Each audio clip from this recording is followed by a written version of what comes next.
새로운 교회 주일 예배, 온라인 예배로 각 가정에서 함께 예배하시는 모든 성도님들을 주의 이름으로 축복합니다. 우리 함께 예배하는 가족들을 바라보면서 이렇게 인사 나누겠습니다. 주님이 우리와 함께 하십니다. 한번 인사하겠습니다. 오늘도 우리와 동행하시고 함께 하시는 주님을 소망함으로 우리 다 함께 자리에서 일어나셔서 전심으로 주님 찬양하며 나가겠습니다.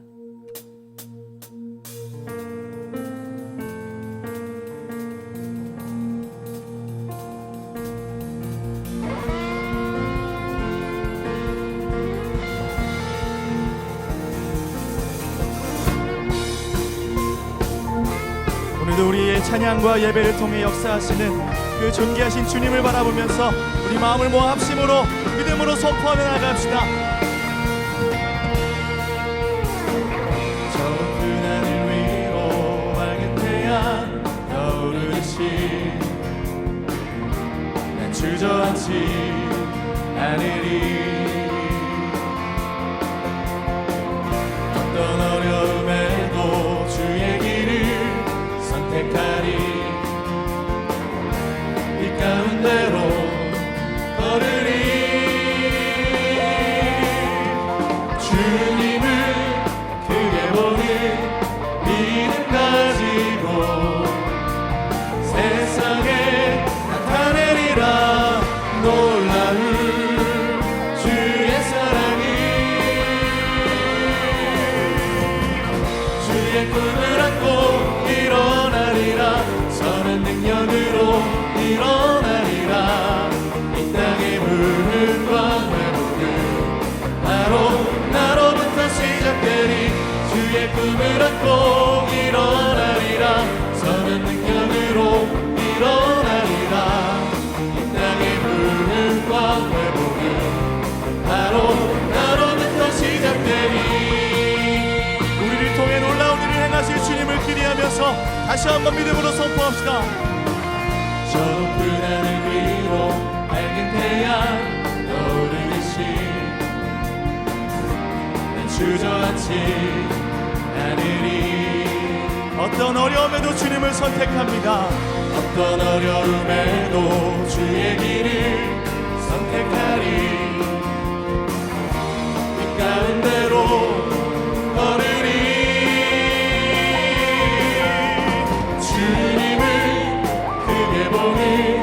믿음 가지고 세상에 나타내리라. 놀라운 주의 사랑을 우리 합심으로 선포합시다. 주의 꿈을 안고 일어나리라. 선한 능력으로 일어나리라. 이 땅의 부흥과 회복은 나로부터 시작되리. 주의 꿈을 안고 일어나리라. 선한 능력으로 일어나리라. 이 땅의 부흥과 회복은 나로부터 시작되리. 선포합시다. 주님을 크게 보는 믿음 가지고 세상에 나타내리라. 놀라운 주의 사랑을. 할렐루야. 주의 꿈을 안고 일어나리라. 선한 능력으로 일어나리라. 이 땅의 부흥과 회복은 나로부터 시작되리. 주의 꿈을 안고 일어나리라. 선한 능력으로 일어나리라. 이 땅의 부흥과 회복은 나로부터 우리의 목소리를 다해서 선포하며 나갑시다. 주의 꿈을 안고 일어나리라. 선한 능력으로 일어나리라. 이 땅의 부흥과 회복은. 주님, 이것이 우리의 믿음의 고백입니다. 우리를 통해 일하여 주시옵소서. 주의 꿈을 안고 일어나리라. 선한 능력으로 일어나리라. 이 땅의 부흥과 회복은 나로부터 시작되리.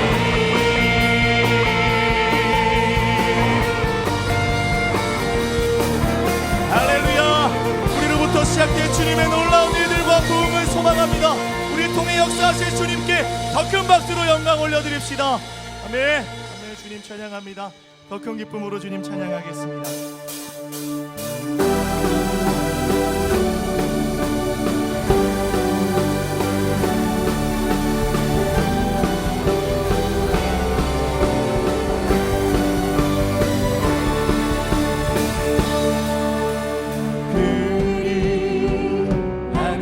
아니하실지라도 감사해요. 주님 뜻을 믿기 때문이죠. 그리 아니하실지라도 사랑해요.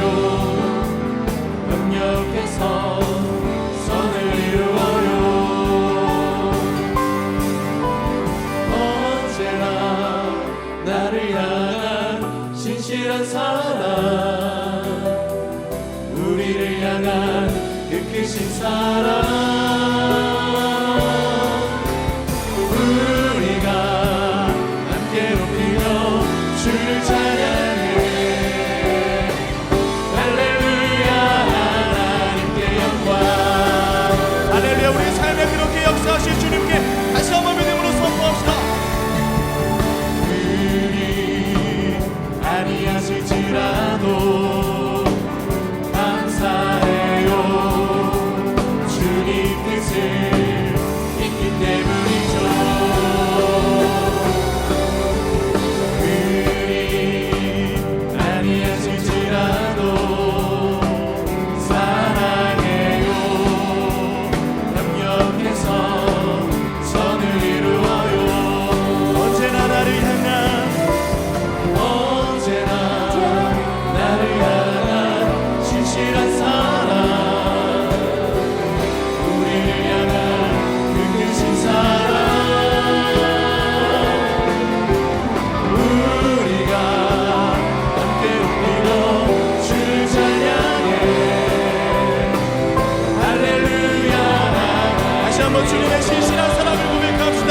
언제나 나를 향한 언제나 나를 향한 신실한 사랑,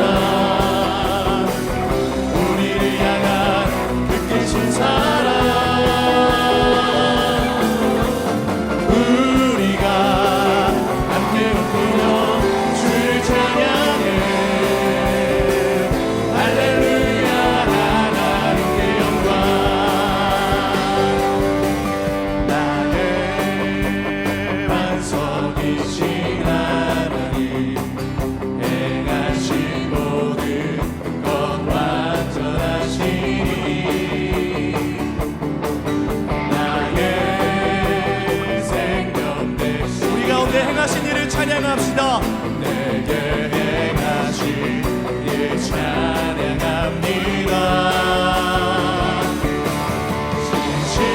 신실하신 하나님, 실수가 없으신 좋으신 나의 주, 신실하신 하나님, 실수가 없으신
할렐루야. 우리의 삶의 가장 완벽한 계획을 통해 우리를 선하게 인도하시는 완전하신 하나님, 신실하신 하나님을 찬양합니다. 그렇게 역사하실 주님께 우리 더 큰 박수로 영광 올려드립시다.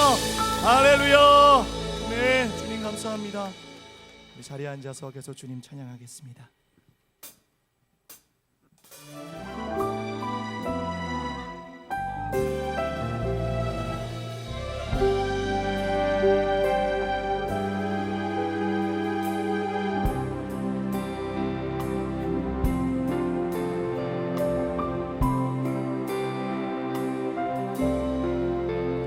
이 세상 험하고 나 비록 약하나 늘 기도 힘쓰며 큰 권능 얻겠네. 주님의 권능은 주님의 권능은 한없이 크오니 돌 같은 내 마음 온동여주소. 주의 은혜로 계속하여서 비와 같이 흙은 죄는 같이 이겠네. 내 맘이 약하여 늘 넘어지오니 주 예수님 주사 굳세게 붙잡으시는 주의 은혜를 간구합시다. 주의 은혜로 계속하여서 비와 같이 흙은 죄는 같이 주의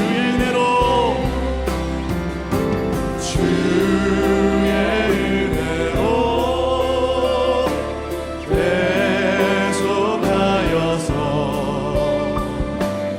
비와 같이 흙은 죄는 같이 이겠네.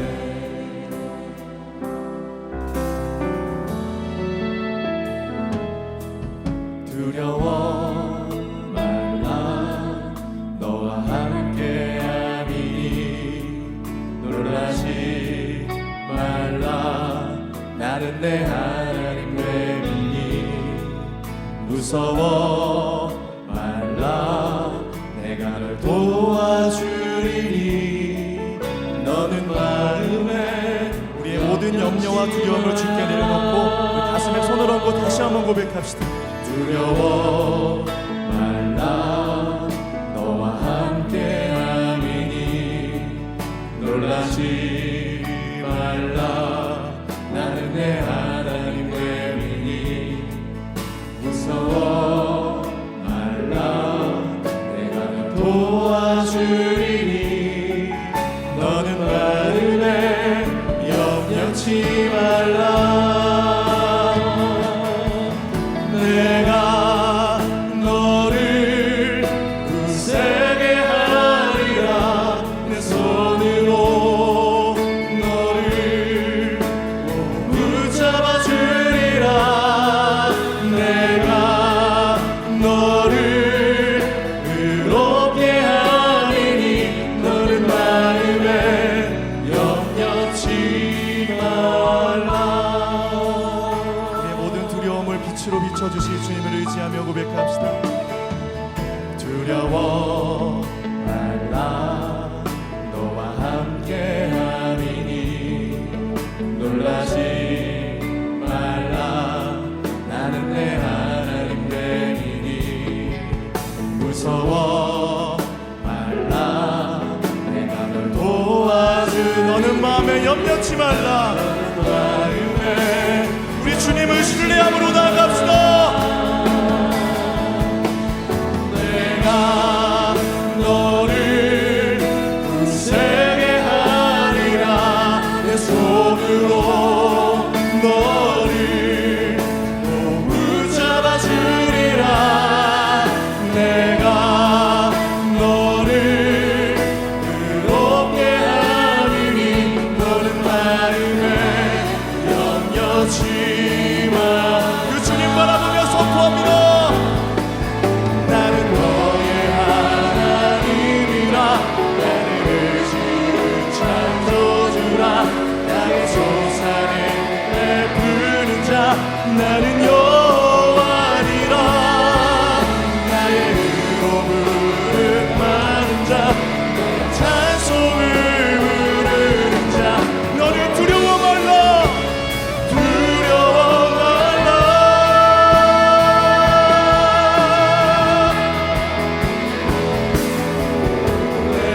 닿는 곳까지 내 손 들리라.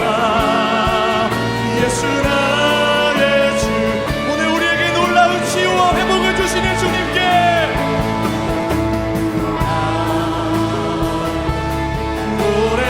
노래하리라.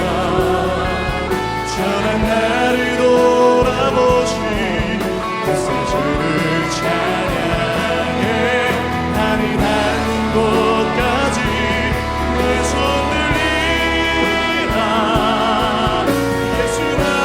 교회여 다시 한번 선포합시다. 주님께 더 가까이 나가랍시다. 할렐루야.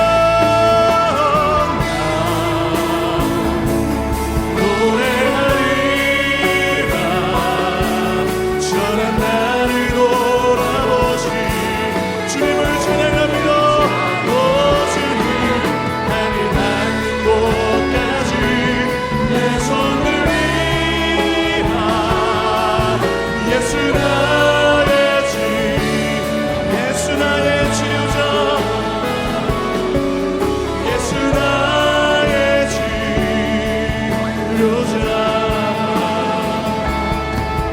예수 나의 치료자.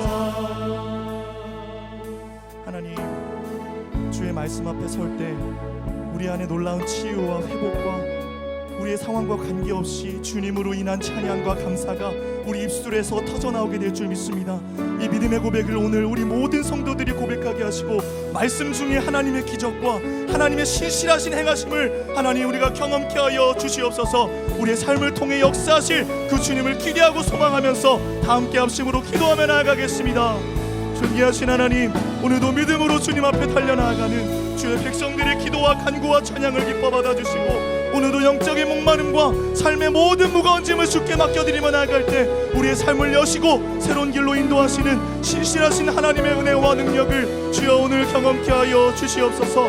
그 능력이 하나님이 나의 하나님이심을 보게 하여 주시옵소서. 알파와 오메가가 되신 주님, 우리의 시작과 끝을 주관하시는 하나님, 참 감사합니다. 올 한 해 폭풍 같은 시간을 보냈지만 여기까지 도우시고 지금 우리와 함께 하시며 앞으로도 함께 하실 주님을 찬양합니다.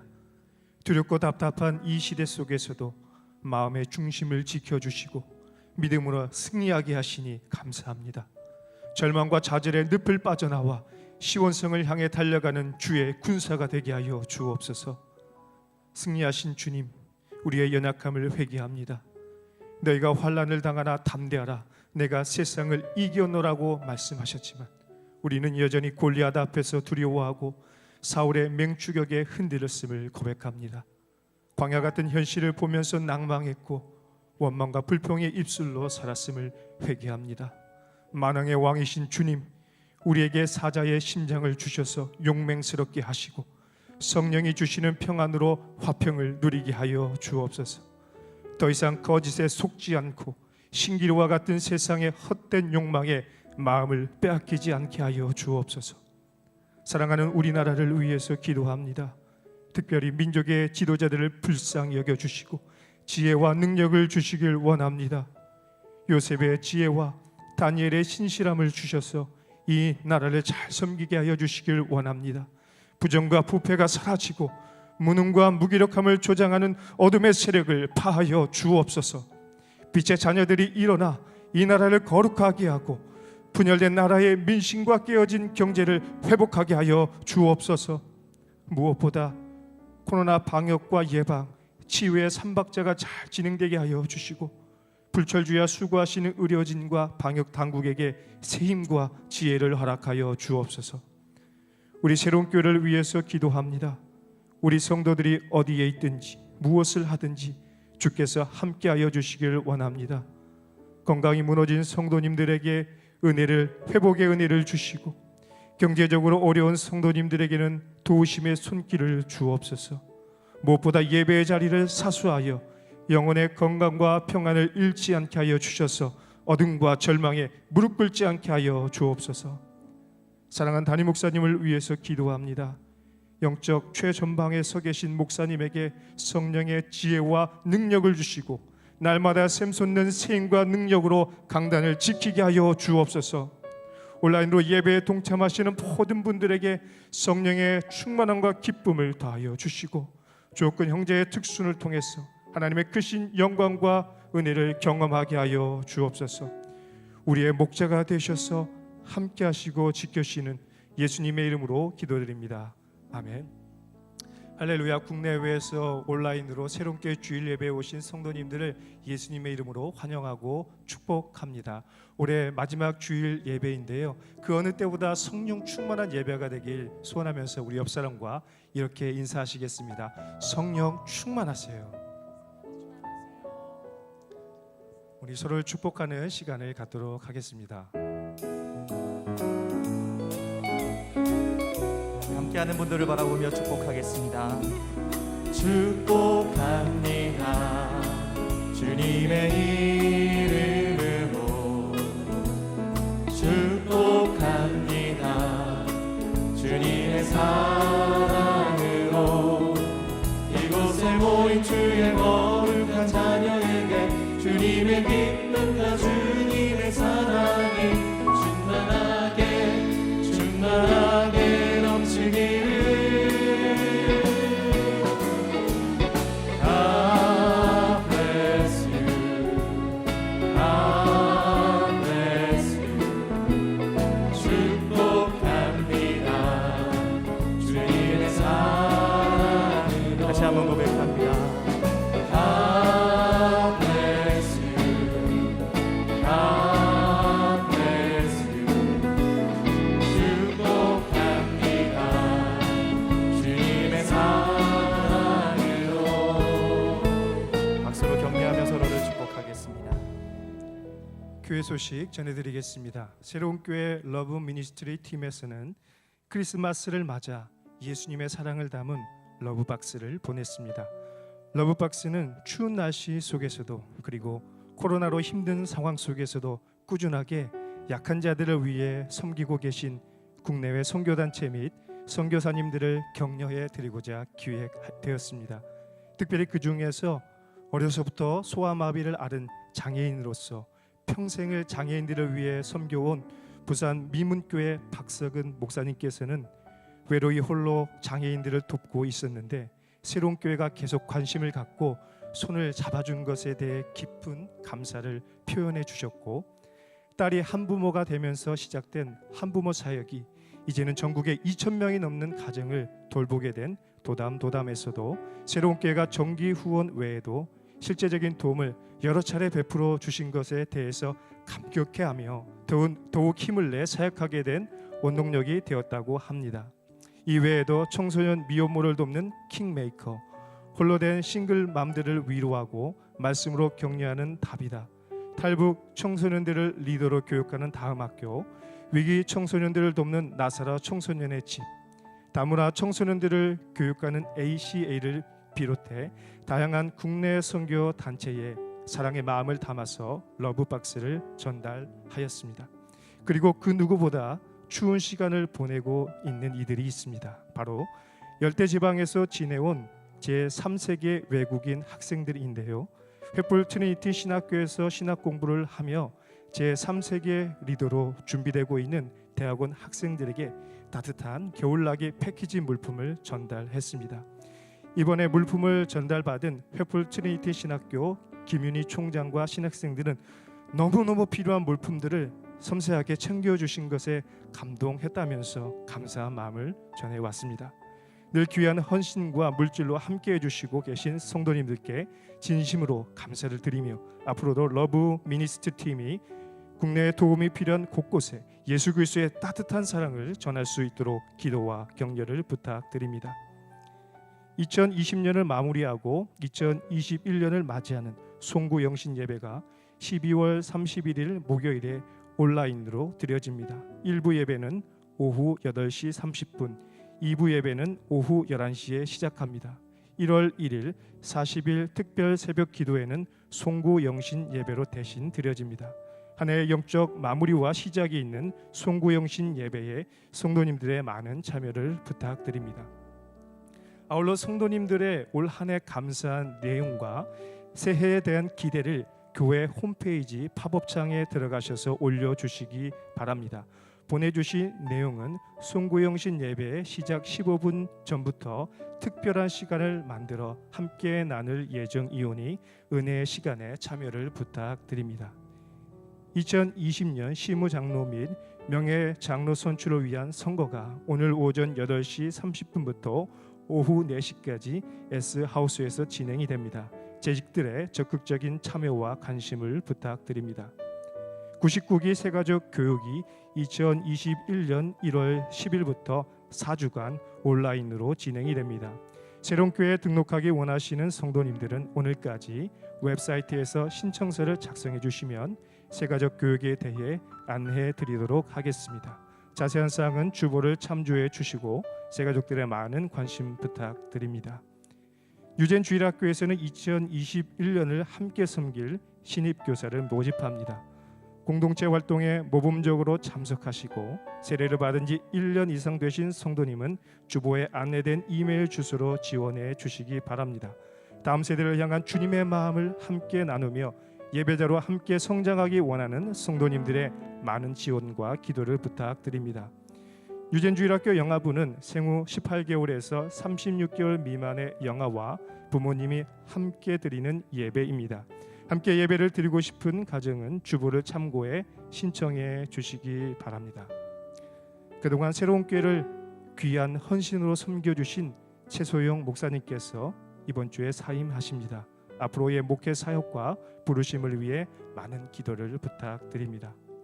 지난 12월 20일 주일 오후 4시 15분 온라인 줌으로 진행되었던 정기 재직회에 총 재직회원 321명 중 185명이 참석하여 당회에서 상정된 2021년도 예산안을 심의하고 과반수의 찬성으로 의결되어 통과되었음을 공고합니다. 이제 특순 후에 한흥 목사님께서 하나님의 말씀 전해주시겠습니다.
하나님은 모든 환난을 이기게 하실 것입니다.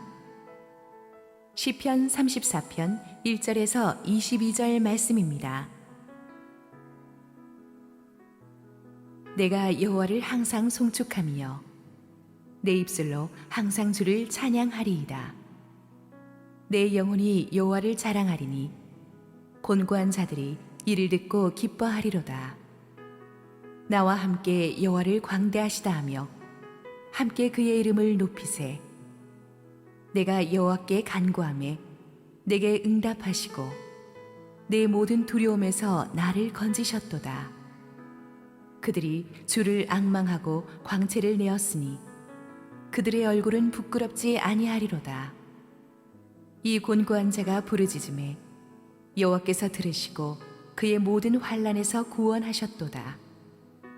여호와의 천사가 주를 경외하는 자를 둘러 진치고 그들을 건지시는도다. 너희는 여호와의 선하심을 맛보아 알지어다. 그에게 피하는 자는 복이 있도다. 너희 성도들아, 여호와를 경외하라. 그를 경외하는 자에게는 부족함이 없도다. 젊은 사자는 궁핍하여 주를지라도 여호와를 찾는 자는 모든 좋은 것에 부족함이 없으리로다. 너희 자녀들아, 와서 내 말을 들으라. 내가 여호와를 경외하는 법을 너희에게 가르치리로다. 생명을 사모하고 연수를 사랑하여 복받기를 원하는 사람이 누구뇨? 내 혀를 악에서 금하며 내 입술을 거짓말에서 금할지어다. 악을 버리고 선을 행하며 화평을 찾아 따를지어다. 여호와의 눈은 의인을 향하시고 그의 귀는 그들의 부르짖음에 기울이시는도다. 여호와의 얼굴은 악을 행하는 자를 향하사 그들의 자취를 땅에서 끊으려 하시는도다. 의인이 부르짖음에 여호와께서 들으시고 그들의 모든 환난에서 건지셨도다. 여호와는 마음이 상한 자를 가까이 하시고 중심으로 통회하는 자를 구원하시는도다. 의인은 고난이 많으나 여호와께서 그의 모든 고난에서 건지시는도다. 그의 모든 뼈를 보호하시며 그 중에서 하나도 꺾이지 아니하도다. 악이 악인을 죽일 것이라. 의인을 미워하는 자는 벌을 받으리로다.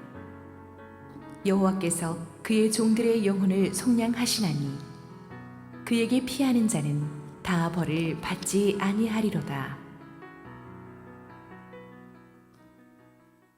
할렐루야. 우리 하나님께 감사와 영광의 박수를 올려드리도록 하겠습니다.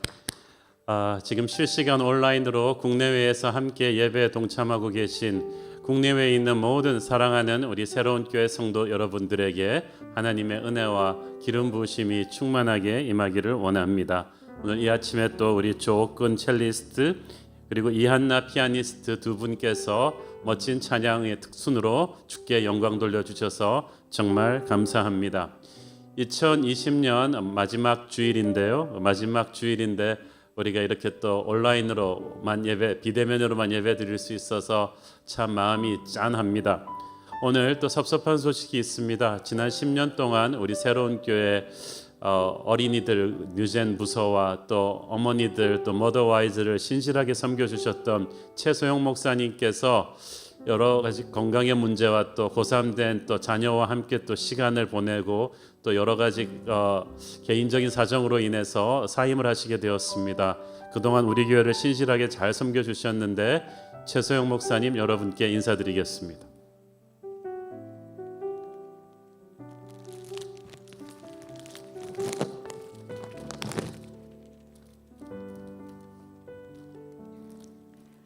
지난 10년 동안 새로운 교회에서 사역할 수 있도록 섬길 수 있도록 은혜를 주신 하나님께 너무나 감사를 드립니다. 돌이켜보면 10년 하루하루가 다 큰 은혜였습니다. 저에게 목회자로서 가야 될 바른 길을 가르쳐 주시고 인도해 주신 한옥 목사님께 진심으로 감사를 드리고요. 함께 동역해 주신 모든 목사님들, 전도사님들, 간사님들 머리 숙여 감사드립니다. 성도님들 너무나 사랑해 주시고 기도해 주시고 힘이 되어 주셨는데 한 분 한 분 찾아가서 인사드리지 못해서 너무나 죄송스러운 마음입니다. 이제 주님께서 저를 부르신 곳에서도 사랑하는 새로운 교회를 위해 또 세우신 한원 목사님과 모든 동역자분들과 성도님들 위해서 계속해서 기도하는 중보의 자리에 서도록 하겠습니다. 감사합니다. 제가 한번 최수영 목사님 위해서 한번 기도하겠습니다. 사랑하는 아버지, 귀한 하나님의 종을 우리 교회 보내주셔서 10년 동안 우리 교회 다음 세대 어린이들을, 어머니들을 정성껏 섬기게 하시니 감사합니다. 우리 목사님의 목양의 씨앗이 10배, 30배, 60배의 열매를 맺게 될 줄로 믿습니다. 이제 한번 인생의 쉼표를 찍고 자신과 가정을 돌아보는 시간을 가질 때 하늘의 은혜와 기름 부으심이 넘치도록 임하게 하여 주옵소서. 예수님 이름으로 기도했습니다. 아멘. 감사합니다. 목사님 축복합니다.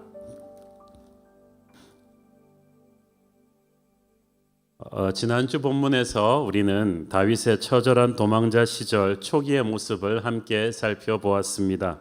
한때 천군만마를 호령했던 영웅호걸의 모습은 간데가 없고 온데간데가 없고 다윗은 이제 살기 위해서 거짓말도 하고 급기야 이스라엘의 적대국 블레셋으로까지 도피하는 비참한 지경이 됩니다. 특히 블레셋에서도 자기가 죽였던 골리앗의 고향 가드로 갑니다. 완전히 호랑이 굴이죠. 그래도 적의 적은 친구라고 했기 때문에 사울 왕의 끈질긴 추격으로부터 안전하게 살아남을 수 있는 곳은 적국 블레셋일 것이라고 판단하고 그리로 도망간 것 같습니다. 그렇지만 블레셋도 만만치 않았죠. 그 블레셋 왕 아기스의 신하들은 깜짝 놀라서 다윗의 망명에 대해서 경계심을 품었습니다. 왕에게 일렀습니다. 이 사람은 이스라엘 백성들이 사울은 천천, 다윗은 만만이라고 할 정도로 이스라엘의 유명한 장군인데 살려두면 화근이 되지 않겠습니까? 라는 투의 암시를 왕에게 던졌습니다. 블레셋 왕궁 분위기가 심상치 않게 돌아가는 것을 감지한 다윗은 갑자기 미친 척을 합니다. 입가로 침을 흘리고 막 문짝을 긁어댑니다. 블레셋 왕 아기스는 다윗을 미친 사람이라고 간주해서 궁에서 쫓아냅니다. 블레셋 왕이 그렇게 해준 것은 하나님께서 은혜를 주셨기 때문이에요. 고난은 신사도 야수로 만든다고 했습니다. 우리는 보통 인생이 힘들어지면은 많이 미치겠다는 표현을 쓰곤 합니다.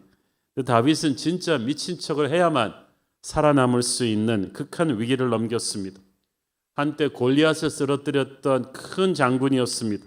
그런데 다윗이 살기 위해서 머리를 풀어 헤치고 침을 질질 흘리며 미친 척까지 해야 되는 상황이었습니다. 살아남긴 살아남았지만 얼마나 본인이 생각해도 한심하고 부끄럽고 외롭고 절망스러웠겠습니까? 앞으로 이런 마음가짐으로 이렇게 땅에 꺼진 마음가짐으로 도망자 생활을 계속하게 되면은 앞날을 장담할 수가 없었습니다. 그래서 블레셋 땅을 빠져나와서 유다 광야로 돌아온 다윗은 자신의 몸과 마음을 가라앉힙니다. 하나님의 임재 앞으로 가서 다시 한번 기도와 예배를 회복합니다. 이때 지은 찬송시가 바로 오늘 우리가 다루고자 하는 시편 34편 말씀입니다.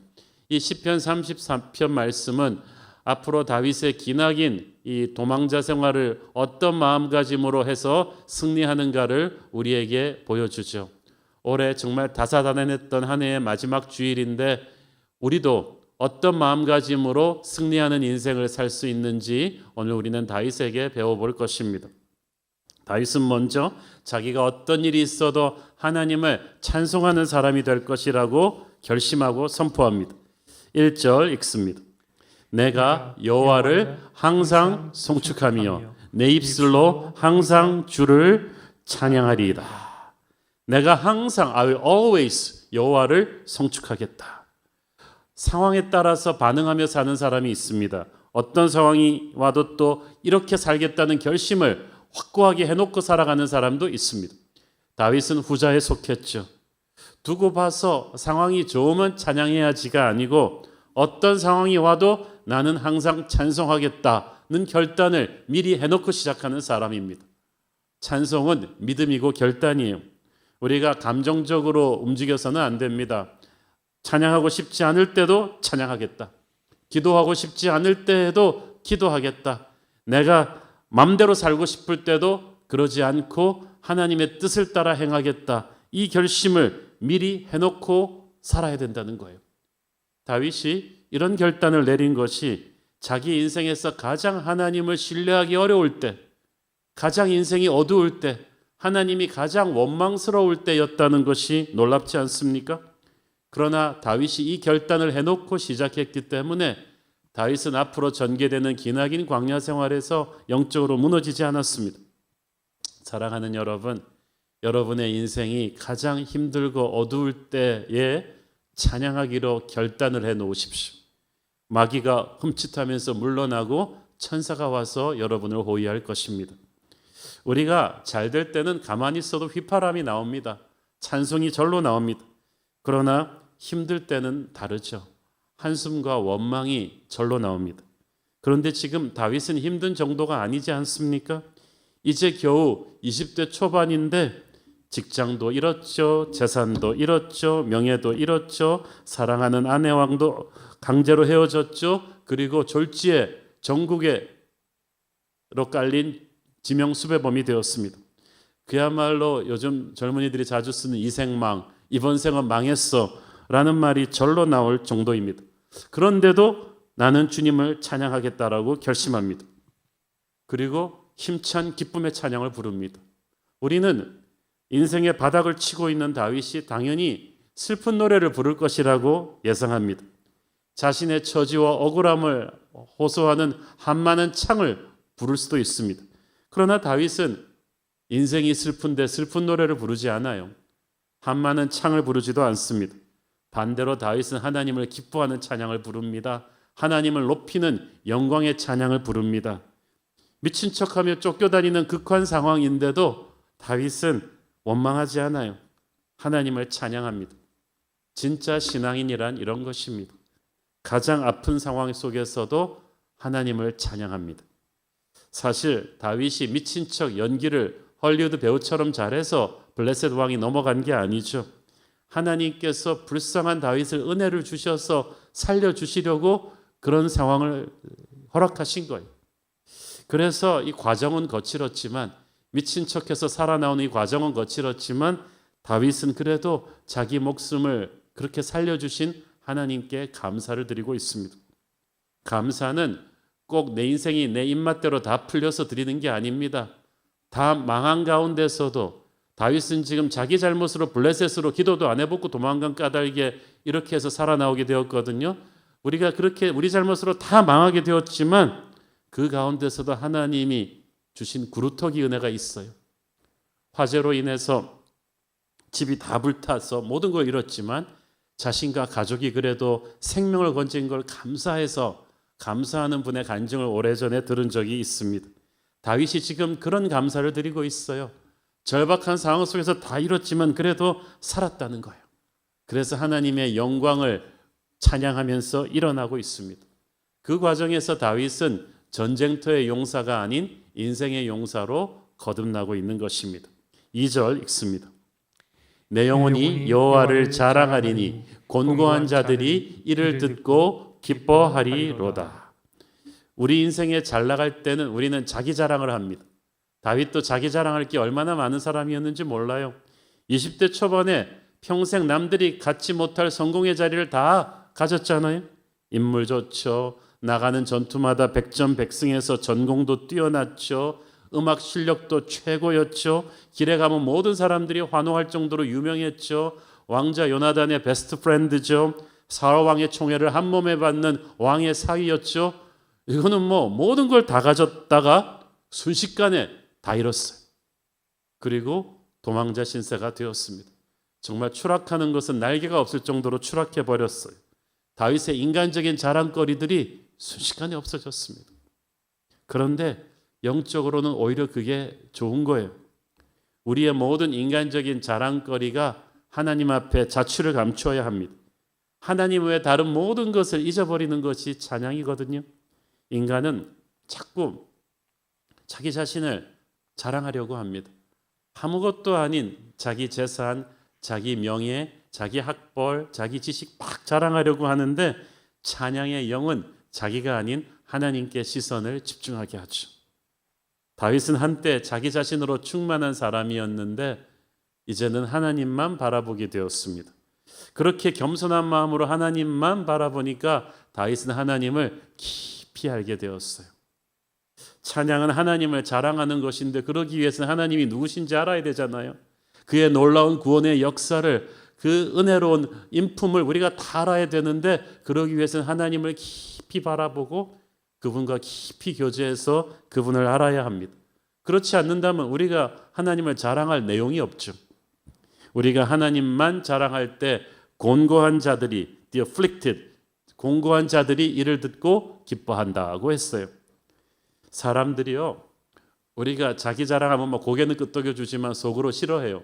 그러나 우리가 하나님을 자랑하면 곤고한 자들, 즉 인생의 겨울을 지나고 있는 사람들이 위로를 받는다는 거예요. 기뻐합니다. 내가 고난을 이기면서 찬양하면, 하나님을 자랑하면 같은 고난을 지나고 있는 곤고한 자들이 용기와 격려를 받습니다. 다윗은 자신의 찬양에 믿음의 형제들을 초대합니다. 3절 읽습니다.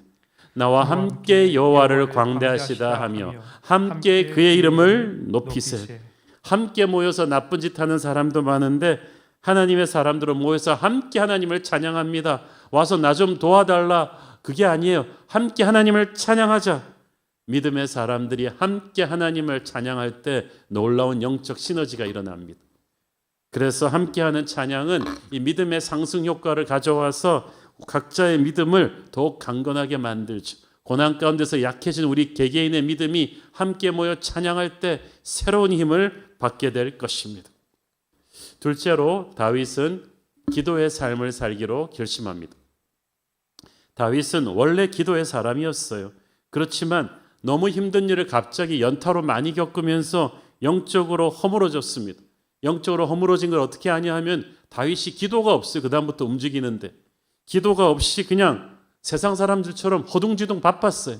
인간적으로 반응하면서 하지 말아야 될 거짓말도 하고 사람한테 아쉬운 소리를 하고 가지 말아야 할 곳으로 도망가기도 하고 정신병자 행세까지 하는 부끄러운 일을 계속하는 거예요. 왜?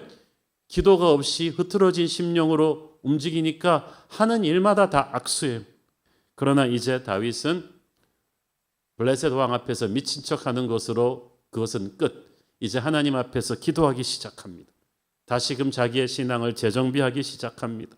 다윗은 이 광야에서 어떤 기도의 삶을 배웁니까? 첫째, 부르짖는 기도를 배웁니다. 15절 읽습니다. 여호와의 눈은 의인을 향하시고 그의 귀는 그들의 부르짖음에 기울이시는 도다. 여호와의 눈은 의인을 향하시고, 그 말은 하나님께서 의인에게 관심을 가지시고 의인의 기도에 먼저 우선순위를 두신다는 거예요. 여기서 의인은 완전한 사람이 아니라 예수님의 보혈로 거듭난 하나님의 자녀를 말하죠. 여러분, 당연하지 않습니까? 여러분, 누구의 말에 잘 설득되세요? 여러분이 한국에서 제일 강의 잘하는 엘리트 대학 교수의 아주 논리 정연한 프레젠테이션에 설득되세요? 아니면 말도 안 되게 떼거지를 부리지만 여러분의 사랑하는 아들의 그 말에 설득되세요? 100% 후자일 것입니다. 하나님도 그러세요. 우리는 어떻게 기도할까에 관심이 있지만 하나님께서는 기도하는 네가 누구냐에 관심이 있으십니다. 하나님의 자녀의 기도, 의인의 기도에는 하나님께서 시선을 집중하세요. 그에게는 귀를 열고 계세요. 그래서 의인의 기도는 하는 즉시 익스프레스 하이웨이로 하늘나라로 그냥 0.1초 만에 쫙 가버려요. 특히 간절히 부르짖는 의인의 기도는 그야말로 직방입니다. 의인의 전화를 하나님은 빨리 받으십니다. 또한 다윗은 자기에게 문제가 생길 때만 하나님을 찾는 사람이 아니었어요. 항상 하나님을 찾았습니다. 그러니까 하나님과 친해요. 그러니까 문제를 생길 때 기도해도 다윗의 기도에게 하나님이 빨리 응답해 주세요. 오, 왜 그래? 여러분도 그렇지 않습니까? 사람끼리도 보면요, 평소에는 전화 한 번도 없다가 자기 아쉬울 때만 전화해서 도움 청하는 사람, 마음이 여러분이 다치죠. 잘 도와주고 싶지 않죠. 얄밉죠. 하나님의 마음도 어떻겠습니까? 그러므로 여러분 항상 하나님께 기도하는 것을 습관화해 놓기를 바랍니다. 6절 읽습니다. 이 곤고한 자가 부르짖음에 여호와께서 들으시고 그의 모든 환난에서 구원하셨도다. 다윗은 다시 한번 자신을 곤고한 자, 불쌍한 자라고 표현합니다. 곤고한 자가 당하는 환난이란 설상가상으로 당하는 환난이에요. 엎친 데 덮친 거예요. 몸에 병이 들었는데 사업도 망하고 믿었던 사람한테 배신도 당하는 일들이 그냥 시리즈로 막 터지는 상황입니다. 솔직히 이런 상황에 놓이면 기도하기 힘들죠. 지금 다윗이 그렇습니다. 고통이 너무 연타로 들어와서 정신이 멍합니다. 이럴 때는 하나님이 원망스럽게 느껴집니다. 기도하기가 싫어요. 그런다 이런 상황 속에서 다윗은 그냥 기도하는 게 아니라 울부짖는 기도를 합니다. 부르짖는 기도를 합니다. 여러분 인생이 수렁에 빠져 있다면 곤고한 자라면 부르짖는 기도를 하십시오. 하나님이 여러분의 기도를 들으세요. 두 번째로 다윗은 광야에서 회개하는 기도를 배웁니다. 18절 읽습니다. 여호와는 마음이 상한 자를 가까이 하시고 중심으로 통회하는 자를 구원하시는 도다. 중심으로 통회하는 자, 회개하는 자라는 말이에요. 마음이 부서질 대로 부서져서 하나님께 회개하는 자. 다윗이 겪은 위기는 억울한 것도 있었지만 동시에 자기가 인간적으로 잘못 결정을 해가지고 더 악화시킨 것들도 많았어요. 그래서 기도할 때 하나님의 응답을 받는 심령은 하나님을 원망하는 사람이 아니라 자신의 잘못을 회개하면서 하나님께 부서진 마음으로 나가는 사람을 말합니다. Those who are crushed in spirit, 마음이 부서진 자. 하나님께서는 그런 자를 친근하게 대하십니다. 22절 읽습니다. 여호와께서 그의 종들의 영혼을 속량하시나니 그에게 피하는 자는 다 벌을 받지 아니하리로다. 그의 종들의 영혼을 속량하신다는 말은 그들의 죄값을 대신 치러주시고 용서하신다는 뜻이에요. 이것은 훗날 예수 그리스도께서 십자가에서 어린 양의 보혈로 우리 죄값을 치르시고 용서하시는 것을 말합니다. 우리가 잘못했어도 어떤 상황 속에서도 피하지 않고 하나님께로 간다면 예수님의 보혈이 우리를 씻어줄 것입니다. 그러면 회복이 됩니다. 회복이 되면 전에보다 하나님과 훨씬 친근하게 돼요. 왜 여러분 끊어진 끈을 다시 묶어본 적 있으십니까? 그러면요 처음에 끈의 길이보다 훨씬 짧아져요.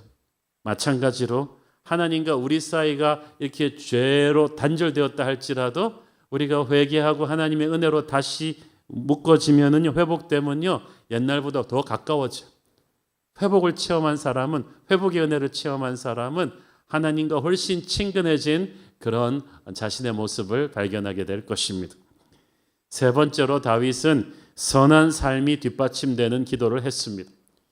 더러운 그릇에 물 부어주지 않듯이 삶이 거룩하지 않으면 기도가 응답되기가 힘듭니다. 다윗은 부르짖는 기도, 회개하는 기도를 하면서 무엇보다도 거룩한 삶을 살려고 몸부림쳤습니다. 13절 14절을 보십시오. 네 혀를 악에서 금하며 네 입술을 거짓말에서 금할지어다. 악을 버리고 선을 행하며 화평을 찾아 따를지어다. 다윗은 이 광야 생활 중에서 항상 하는 것이 입술을 경건하게 지켰어. 왜냐하면 입술의 권세가 강하거든요. 아무리 힘들어도 거짓을 말하지 않겠다, 악하고 더러운 말들을 하지 않겠다고 합니다. 그리고 악을 버리고 선을 행하겠다고 합니다.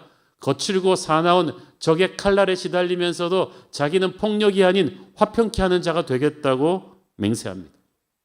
여러분 이게 왜 중요하냐 하면 악한 적들과 같아지지 않기 위해서, 죄로 물든 어둠의 역사를 반복하지 않기 위해서입니다. 여러분 우리가 너무 어떤 사람에게 상처를 받다 보면요 나는 절대 그 사람같이 안 되겠습니다 하다가 닮아가 버려요. 선한 사람도 악인들에게 계속 시달리다 보면 화가 나가지고 나도 같은 방식으로 갚아줄 거야 이렇게 되거든요. 그래서 거짓이 거짓을 부르고 악이 악을 부르는 거예요. 그런데 다윗이 그걸 않겠다고 맹세합니다. 나는 억울하게 공격당했지만 나는 같은 레벨로 내려가지 않겠다. 같은 방식으로 보복하지 않겠다고 결심합니다.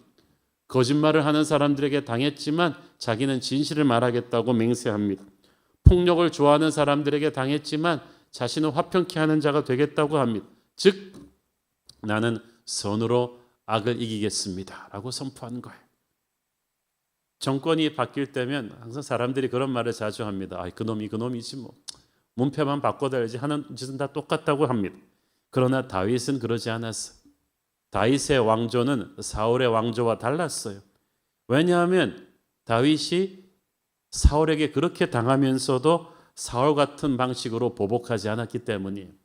그래서 그는 새 역사를 열 수가 있었습니다. 다윗의 도망자 시기를 앞으로 지켜보게 되면요, 정말 다윗이 놀라운 자제력을 보입니다. 악한 사울을 자기도 같은 방식의 비열한 칼로 들어서 성급하게 보복하지 않아요. 왜? 다윗은 악한 자의 심판을 하나님의 손에 맡겼기 때문이죠. 16절 읽습니다. 여호와의 얼굴은 악을 행하는 자를 향하사 그들의 자취를 땅에서 끊으려 하시는도다. 하나님은 의인에게도 관심이 있으시지만 악인에게도 관심이 있으십니다. 다른 이유로 관심이 있으세요. 의인은 축복하려고, 악인은 심판하시려고. 악인들은 강성해 보이지만 하나님의 때가 되어서 심판의 칼이 떨어지면 그들의 계획과 야망은 일순간에 무기력해질 것입니다. 그들의 자치까지도 땅에서 끊어버리게 될 것입니다. 그러므로 하나님의 정의를 믿고 악인에 대한 성급한 복수를 다윗은 하지 않아요. 광야 내내 악한 사울에게 쫓겨다니지만 다윗이 복수를 하지 않았습니다. 어설픈 복수심에 사로잡혀 자기 인생을 망치지 않았어요. 그거는 제2의 사울이 되는 거예요. 다윗은 제2의 사울이 되기를 거부했어요. 사울에 대한 심판은 하나님 손에 맡기고 자신은 새로운 미래를 꿈꾸면서 기다렸습니다. 저와 여러분도 그렇게 해야 될 줄로 믿습니다. 다윗의 기도는 그냥 허공을 치는 독백이 아니었습니다. 다윗은 응답을 체험하는 삶을 살았어요. 다윗은 어떤 응답을 받습니까? 첫째, 두려움으로부터 자유하게 됩니다. 4절 읽습니다. 내가 여호와께 간구하며 내게 응답하시고 내 모든 두려움에서 나를 건지셨도다. 응답받는 기도의 힘, 그것을 다윗은 삶에서 확실히 체험했는데 꼼짝없이 죽을 뻔한 상황에서 다윗은 기적같이 살아나고 살아났어요. 여러분, 하루하루 살아나는 것도 기도 응답이죠. 우리가 생각하는 기도 응답은 모든 것이 우리 계획대로 풀리는 마술 같은 삶일 거예요. 그러나 다윗처럼 한순간 한순간 죽음의 고비에서 살아남는 것도 기도 응답이에요. 저는 의사가 몇 달 못 살 것이라는 시한부 통보를 했는데도 하나님의 은혜로 기적같이 10년, 20년을 더 살면서 하나님의 일을 한 귀한 목사님, 선교사님들을 여럿 알고 있습니다. 우리는 아침에 자리에서 일어나 건강하게 하루를 시작하는 것을 당연시 여기죠. 그러나 항상 쫓기던 다윗에게는 하루하루 살아서 숨쉬는 것이 기적이고 기도 응답이었습니다. 내 모든 두려움에서 나를 건지셨도다. 모든 두려움하는 걸 봐서 다윗은 정말 두려움이 많았었나 봐요. 솔직하죠. 여러분, 믿음 좋은 사람이라고 두려움 없나요? 지금 다윗에게는 여러 가지 두려움이 있어요. 사울의 추격 때 사로잡힐까 두려웠고, 자신의 가족들이 보복당하지 않을까 두려웠고, 광야에서 아플 것, 뭘 먹고 사나 굶어 죽지 않을까 해서 두려웠고, 자기의 부하들이 배신하지 않을까 그것이 또 두려웠고, 앞으로 어디에 가서 또 진을 쳐야 하나 그 생각에 두려움이 그냥 첩첩산중이었어요. 그런데 그 모든 두려움으로부터 자기가 이긴 게 아니라 하나님이 건져주셨어요. 여러분, 지금 예배 드리면서도 여러분 딴 생각하는 분들 많으시죠? 두려움과 근심 걱정이 많으시죠? 그러나 그 모든 두려움을 기도 제목으로 올려드리면 하나님께서 그 짐을 대신 담당하십니다. 하나님이 여러분의 두려움 다 아십니다. 그러나 여러분이 기도를 하셔야 하나님께서 개입하십니다. 보통 10분만 기도하면 기도할 게 없다고 끙끙대는 분들이 있어요. 제가 팁을 하나 드리면 여러분의 모든 하루하루의 걱정거리, 근심거리를 다 노트북에 쓴 다음에 그걸 기도 제목으로 바꾸어서 들고 들어가서 한번 기도해 보십시오. 기도할 게 얼마나 많은지 몰라요. 그리고 내가 그 문제들 가지고 백날 씨름해 봐야 스트레스만 많아지고 별 도움도 안 돼요. 하나님 앞에 맡겨야 자유할 수가 있어요. 마음이 기도를 통해 두려움으로부터 자유하게 되면 벌써 얼굴이 달라집니다. 5절 읽습니다. 그들이 주를 앙망하고 광채를 내었으니 그들의 얼굴은 부끄럽지 아니하리로다. 기도하는 사람은 주를 앙망하는 사람인데 하늘의 광채가 나는 거예요. 하나님을 바라보았기 때문에 하나님의 영광이 반사되는 것입니다. 그래서 기도를 통해 하나님을 바라보는 자는 근심과 두려움이 없는 건 아닌데 그것에 압도되지가 않아요. 같은 고난을 지나고 있어도 그래서 기도하는 사람과 기도하지 않는 사람의 차이는 뭐 하늘과 땅 차이죠. 기도하지 않는 사람은 고난에 압도당하지만 기도하는 사람은 고난을 압도하고 갑니다. 예수님이 그러셨습니다. 겟세마네 동산에서 십자가 죽음을 앞두고 기도하실 때, 그가 기도하고 일어나실 때 하늘의 광채가 그분의 얼굴에서 났어요.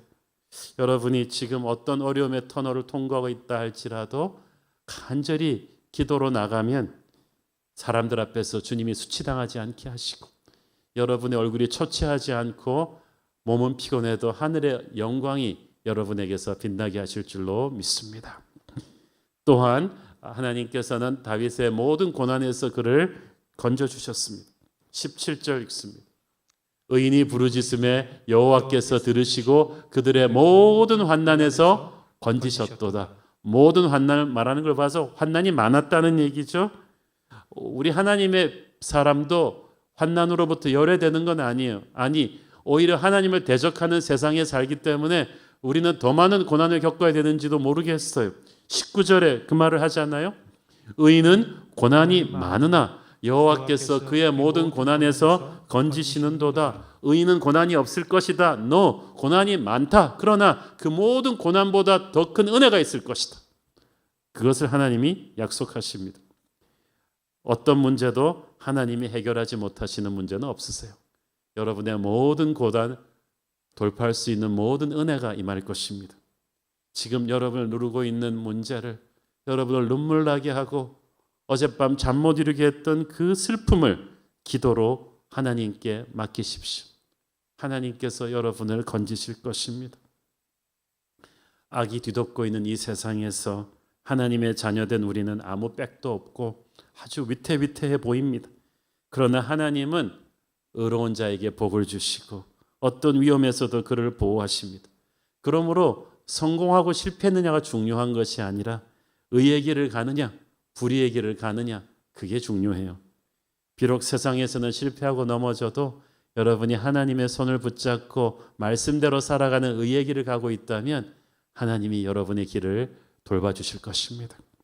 세 번째로 그의 기도 응답은 적으로부터 보호받는 거였어요.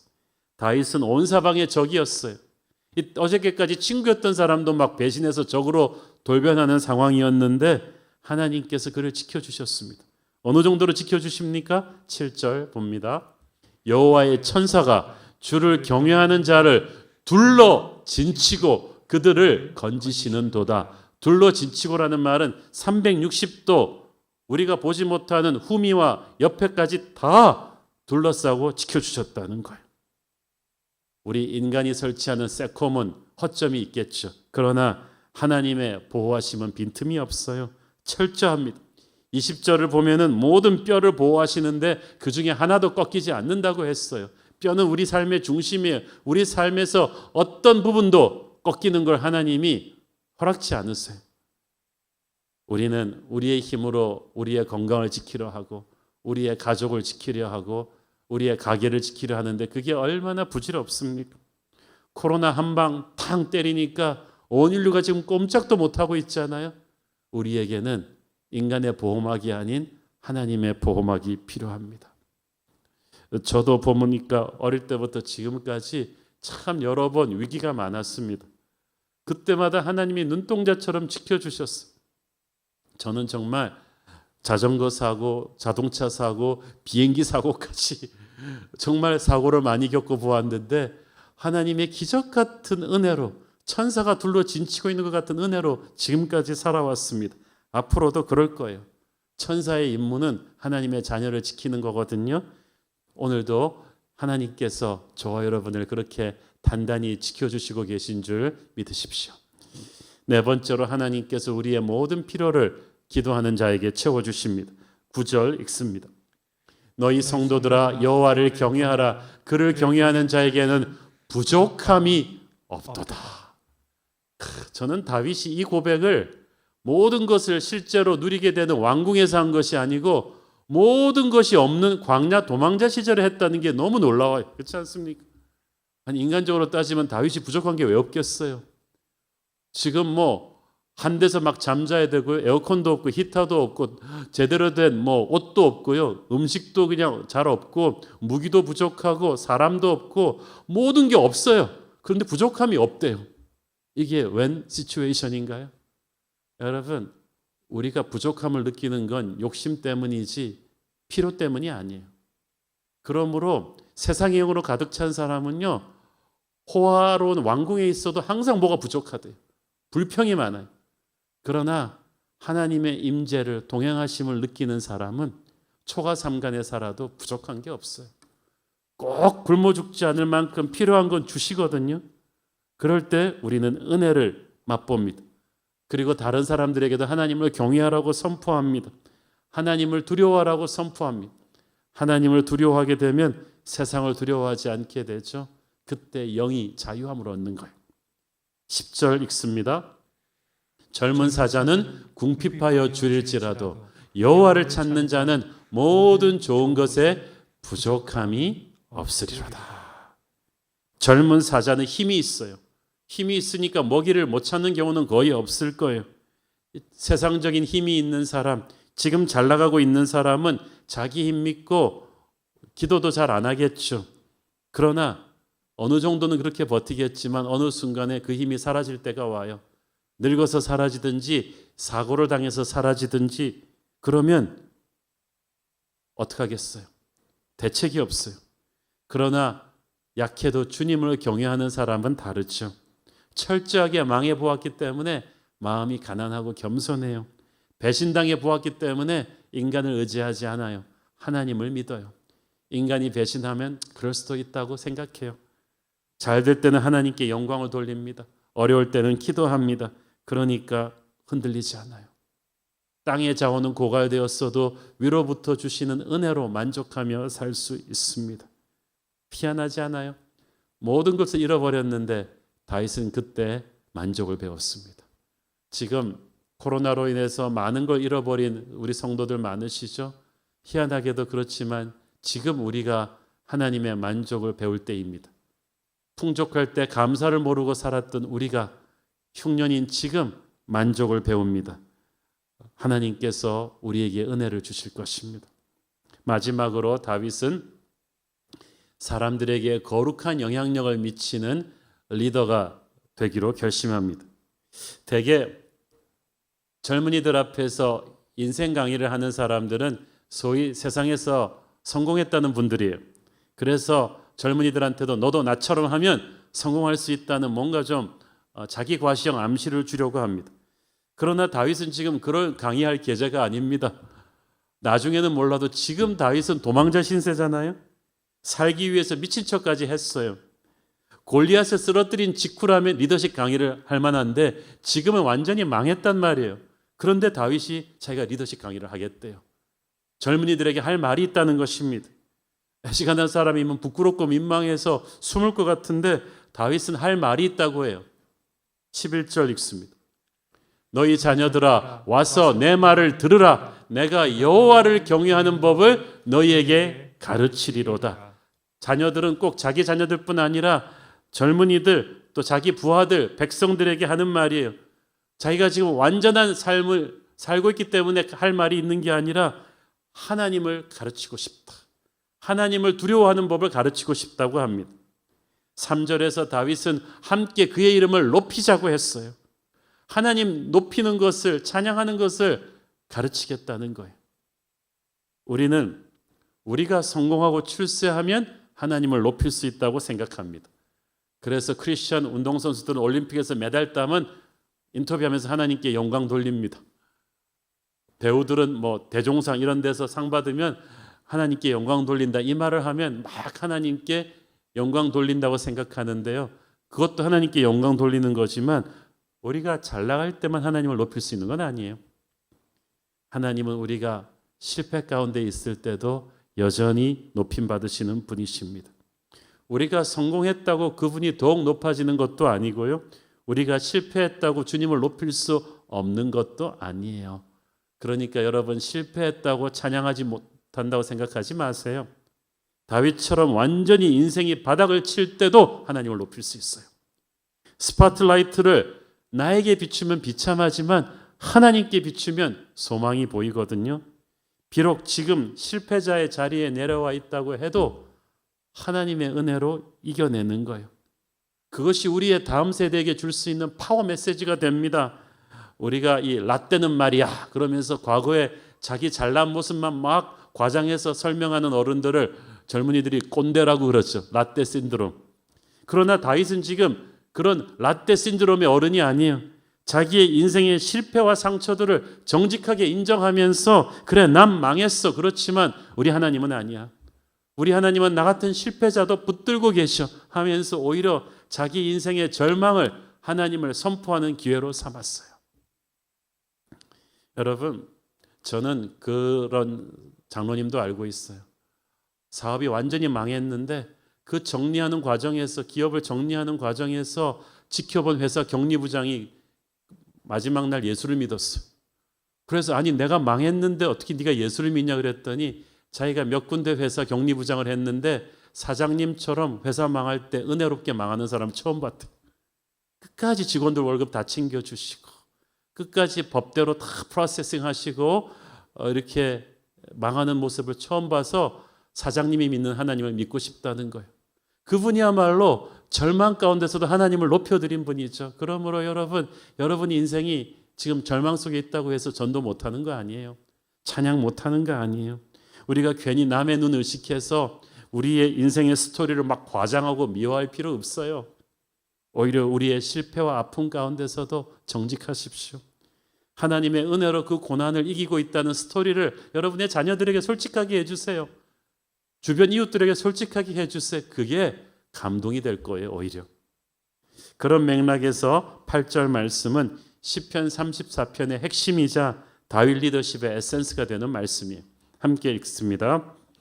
너희는 여호와의 선하심을 맛보아 알지어다. 그에게 피하는 자는 복이 있도다. 다윗은 사람들에게 나를 따르라고 하지 않고 여호와의 선하심을 맛보아 알지어다. 너희들도 하나님 한번 믿어봐. 하나님을 한번 사랑해봐. 그걸 권하는 거예요. 지금 전도하고 있는 거예요. 다윗은 자기가 약점도 많고 실패도 많이 한 부족한 사람이지만 절망 가운데 하나님께 피해서 은혜를 받고 있다. 폭풍 속에 은혜를 누리고 있다. 복을 받는 사람임을 강조하면서 나를 보지 말고 나 같은 죄인도 살리시는 하나님을 보라고 전도하고 있는 거예요. 여러분도 그렇게 해보십시오. 하나님과 동행하며 승리하는 삶을 살라고 자기는 인생의 절망의 구렁텅이 속에서도 전도하며 하나님을 높이는 다윗의 리더십. 그것이 광야의 리더십이면서 훗날 왕이 되어서도 다윗 리더십의 에센스예요. 그러니까 하나님이 다윗을 그토록 사랑하신 것입니다. 잘 될 때나 못 될 때나 스포트라이트를 하나님께 돌리는 다윗의 마음을 저와 여러분이 본받아야 될 것입니다. 이런 마음으로 올 한 해를 마무리해야 됩니다. 이런 마음을 우리 자녀들에게도 보여주고요. 우리 주변 사람들에게 정직하고 겸손한 리더십을 보여주십시오. 여러분이 세상에 하나님의 증인이 될 것입니다. 함께 기도하겠습니다. 주님 은혜를 감사합니다. 하나님께서 절망 가운데 있는 다윗에게 은혜를 주시고 다윗은 그 은혜를 사람들에게 선포했듯이 우리도 인생의 힘들고 어려운 과정 가운데서도 하나님의 은혜를 체험하고 그 은혜를 증거하는 사람 되기를 원합니다. 올 한 해 너무 힘들었습니다. 그러나 은혜로 살았습니다. 앞으로도 은혜로도 살 것입니다. 은혜 아니면 살 길이 없는 우리, 하나님의 크신 계획을 모르지만 반드시 선하고 위대한 뜻인 줄 믿습니다. 내년에도 은혜로 승리하게 하옵소서. 예수님 이름으로 기도했습니다. 아멘. 다 함께 우리 각 가정에서 일어나셔서 봉헌 찬양 드리겠습니다. 은혜 아니면 살아갈 수 없네. 은혜 아니면 살아갈 수가 없네. 복음마저도 다 주의 것이니 세상 평안과 위로 내게 없어도 예수 오직 예수뿐이네. 은혜 아니면 살아갈 수 없네. 은혜 아니면 살아갈 수가 없네. 복음마저도 다 주의 것이니 세상 평안과 위로 내게 없어도 예수 오직 예수뿐이네.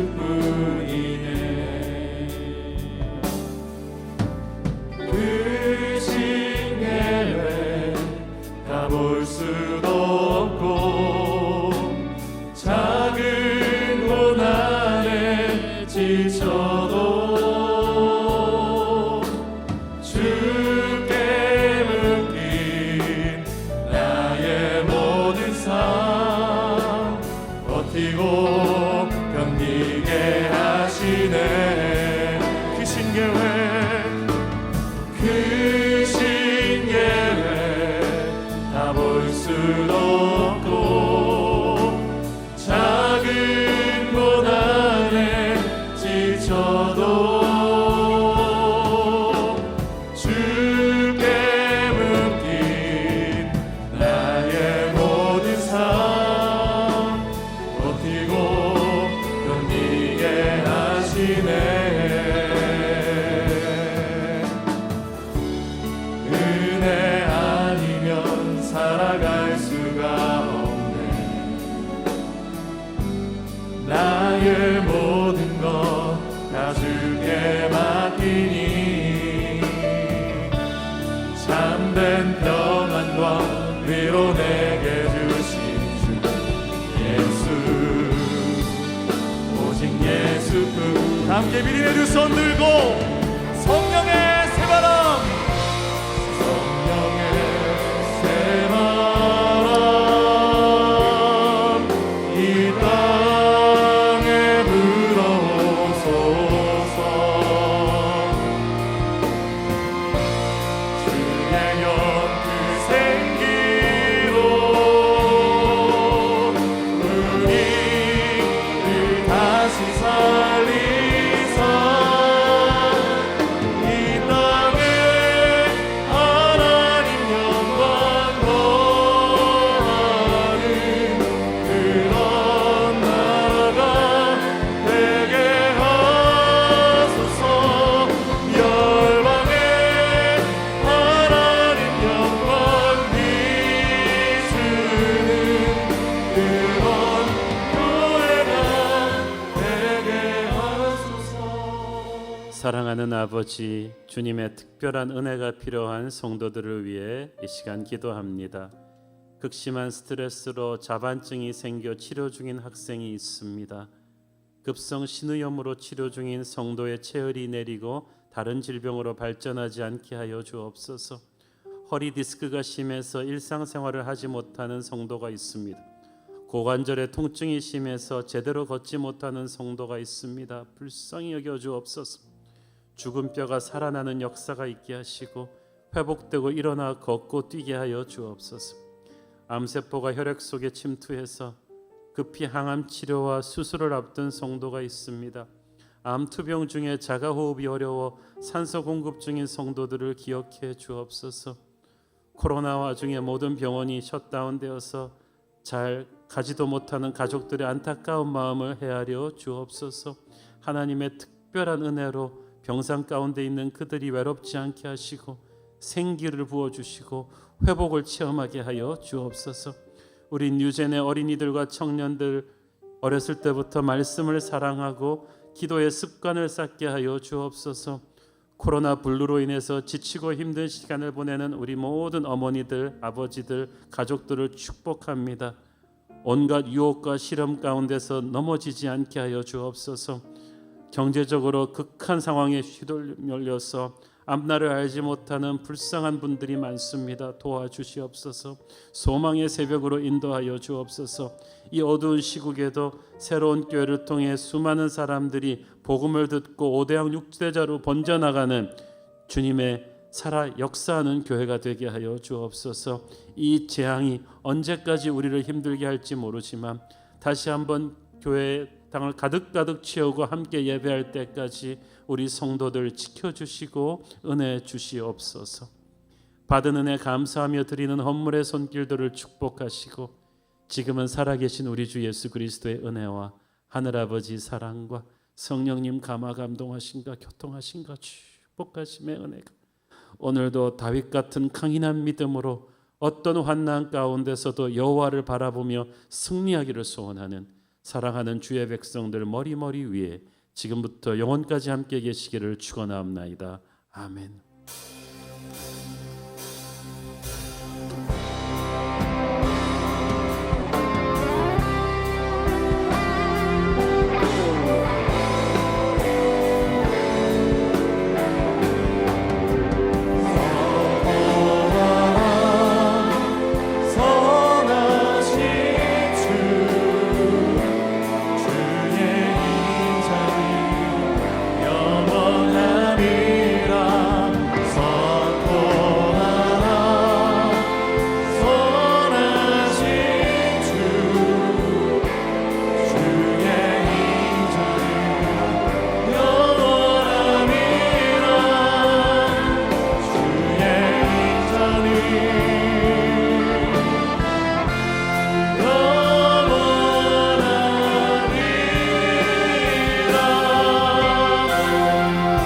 할렐루야. 예배 가운데 함께 하신 하나님께 우리 감사와 영광의 박수 올려드리겠습니다. 감사합니다. 모든 예배를 마쳤습니다. 한 주간도 주신 말씀의 은혜로 승리하는 성도님들 되시기를 축복합니다. 사랑하고 축복합니다.